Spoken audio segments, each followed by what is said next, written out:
China is not a friend of Canada's. China, and I'll get to the Trump piece, but China and Russia, for example, in February 2022, put out a statement called the New Era Statement, where China and Russia talked about how they're going to take over the Arctic and our trade routes and our critical minerals. And everyone's just pretending that didn't happen. It did. We can't pretend that China is this great actor when they're not. They have been caught, for example, dumping in car parts, coming up through Mexico, slapping a Made on Mexico sticker and bringing it into Canada. These are all things that China does regularly. And Trump rightly sees China as their adversary. So I find this timing of going to China quite curious at a time where we're in the middle of a negotiation with Trump. We're trying not to, poke the bear. And we can say that we shouldn't placate him or whatnot, but at the end of the day, the Canadian relationship with the United States is always going to be bigger than our trading relationship with any other one state. We can't change geography. We're not going to change decades and centuries, frankly, of relationships. It's not just Ottawa to Washington. It's province to state. It's family to family. It's business to business. It's that F-150 that crosses the border how many times before it's done? That's bigger than Trump, and it's strange that we are poking Trump in the eye and going to China right now. Today is Friday, January 16th. My name is Miloš Krajčnik. This is Canuck News. Have a great story for us today. You guessed it. It's regarding the China trip, but Canada just told China, little Chinois, that it is open to Chinese investment in our energy sector, guys. The oil sands, LNG, uranium, long life strategic assets. Give it to the Chinese. Why not? What can go wrong? What can go wrong with giving key minerals and strategic resources to the Chinese?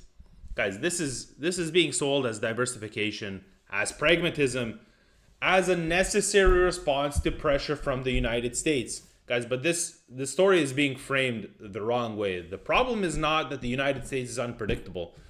The problem is that the United States is extremely predictable and Canada keeps misreading leverage.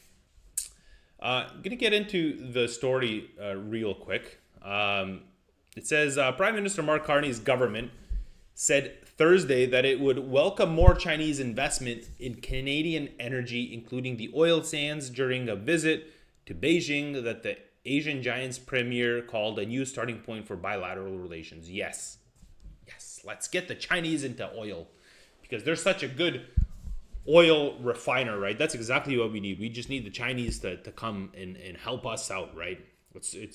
We don't have the money to do anything with their own oil. Let's get Chinese investment. Mr. Carney, in search of more investment in markets for Canada to offset damage by U.S. protectionist tariffs as he continues his first trip to China as Prime Minister this week, released a blueprint for warmer and closer relations with Beijing. Yay. We're asking Chinese state-owned companies to invest in Canada. Why does the Canadian government not invest in Canadian strategic resources? Why do we have to look for outside investment? It's amazing to me. It honestly is. In a joint announcement with the Chinese government, Canada said it will welcome Chinese investments in Canada in areas including energy, agriculture, and consumer products as part of a joint economic and trade cooperation roadmap. First of all, why do we need Chinese investment in our agriculture? I thought that we were one of the best agricultural nations in the world. What is Chinese investment into agriculture going to do? Like, what are these guys talking about? Ottawa and Beijing also signed a memorandum of understanding on strengthening energy cooperation, a deal that follows rising petroleum exports to China from Canada. China's PetroChina received a delivery of liquefied natural gas from Canada's first LNG export facility in 2025, and Chinese buyers have ramped up purchase of Canadian oil over the last year. That's fine. We can sell to them. We can sell to anyone anything. Finished goods, secondary goods, that's all fine. I have no issues with that, no qualms at all. Let's sell them things and get money in return. Let's not take their money. Let's not take their investments for them to invest in our infrastructure? No. Canadian crude oil exports selected destinations, not including the U.S. Right. So we have, as you can see, we have China is a small smidgen, obviously massive market. So the Netherlands, we have the UK is a big one, and Germany is a tiny sliver. There are so many markets that we can go to. I have no problem, expanding sales to China, but not taking their investment money. Canadian flags flew. We got some sentimentality. Canadian flags flew over Tiananmen Square on Thursday as the Prime Minister was received by Chinese Prime Minister Li Qiang at Beijing's Great Hall of the People. China's Foreign Minister Wang Yi declared that Mr. Carney's visit to China marked a turning point in relations after years of strained ties. Premier Li called the visit a new beginning for Canada and China ties. Oh, look, they're also happy. Unlike other visits by prime ministers, Mr. Carney skipped cultural events such as visiting the Great Wall of China and instead focused on meetings with businesses and political. Oh, we're just talking business. We're just talking business with the Chinese. Mr. Carney is still seeking a breakthrough in a punishing trade war with China triggered by 2024 Canadian tariffs on Chinese EVs that prompted retaliation on Canadian agricultural products from canola to seafood. China's ambassador has made it clear Beijing would remove levies if Canada scraps the EV tariff. The EV tariff is there because the US basically told us to put it on because those EVs would be going to the US. Same thing happened with Mexico. China was building the biggest EV plant in the world in Mexico, on the border with the US. And at the thought of Trump becoming president, they stopped building the thing. So these tariffs aren't there because Canada was, Canada did it on their own. Those tariffs are there because the U.S. made us put in 2024. That was under Biden. The Memorandum of Understanding inked Thursday, which is non-binding, thank God, cited energy security and the transition to low-carbon energy systems as goals, but said petroleum has a part to play in the meantime. Signed by Energy and Natural Resources Minister Tim Hodgkins for Canada, the MOU said both countries recognize that conventional energy continues to play an important role in the energy transition and agreed to strengthen exchanges in areas such as oil, gas, and resources development, including crude oil, LNG, and so on. Guys, transition to low carbon energy. The Chinese do not care about low carbon energy, man. I'm going to get into my thoughts regarding all of this. Guys, we got to clear up one major misconception right away. Letting Chinese capital into oil sands, LNG, uranium, or energy infrastructure is not the same as exporting wheat or lumber. Energy assets are strategic. They are multi-decade commitments. They are embedded into national security and foreign policy, whether governments want to admit that or not. And once foreign capital is embedded in energy infrastructure, you can't exactly reverse it cleanly. You're locked into contracts, you're locked into compensation claims, and you're locked into geopolitical consequences. This matters even more with China because Chinese capital is not neutral. China uses state-linked firms and policy banks to align investment with national objectives. That is not, I'm not accusing China of anything. This is how their system functions. They do it on purpose. Canada already knows this because Ottawa has previously forced Chinese divestments in strategic sectors. Ottawa has acknowledged national security risks in critical minerals. Ottawa has treated some forms of ownership as unacceptable towards the Chinese. So when Ottawa now says Chinese energy investment is just capital, guys, that's not continuity. This is a major policy pivot.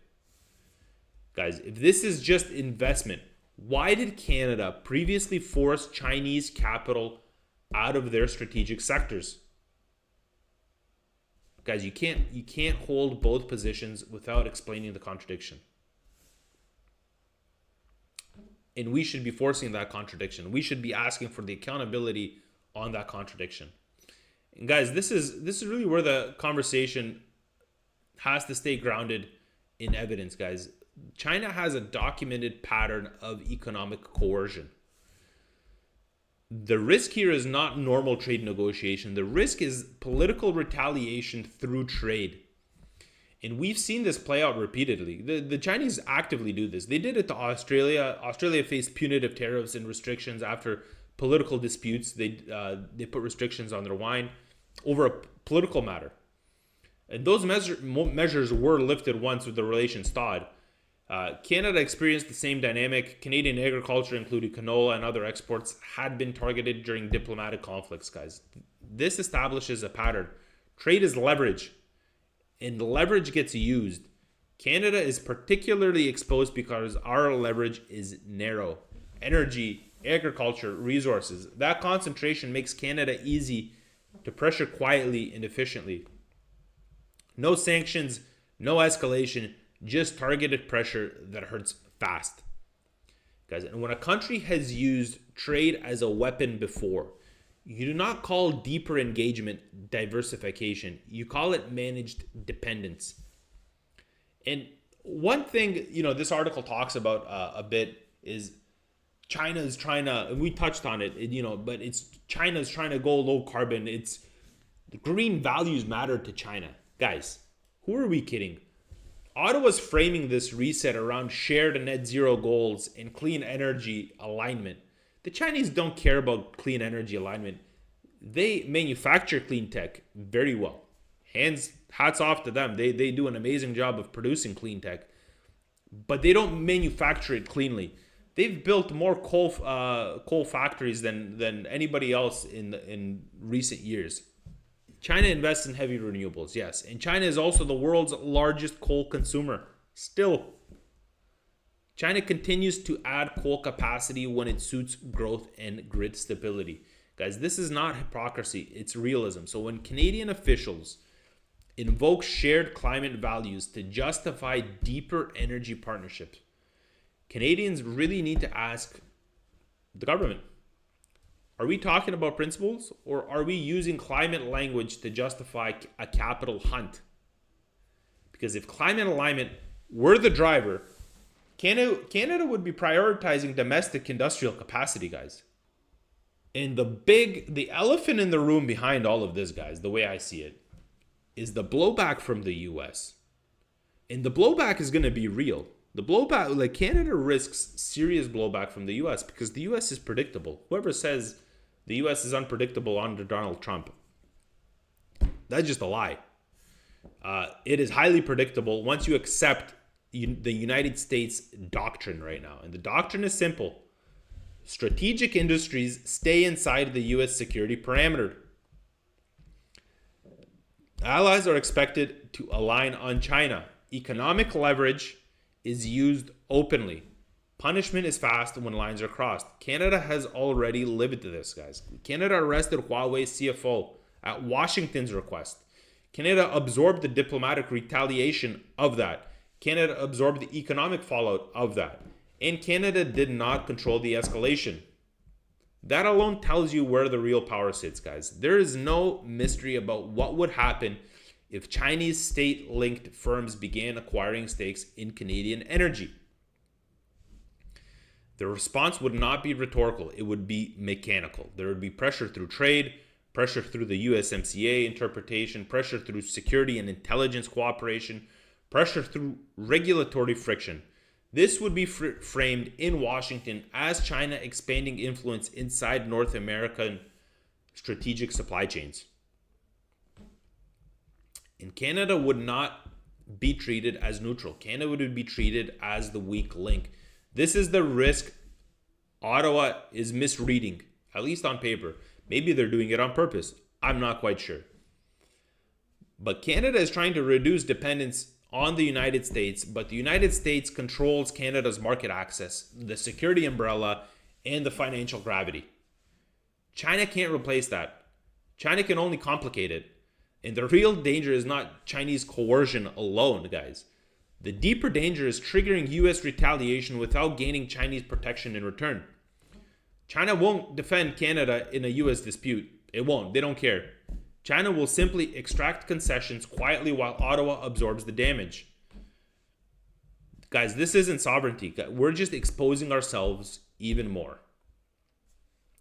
And to tie it all off here, guys, this story, it's not about being pro-China or anti-China. It's about leverage. Energy is leverage, capital is leverage, trade is leverage.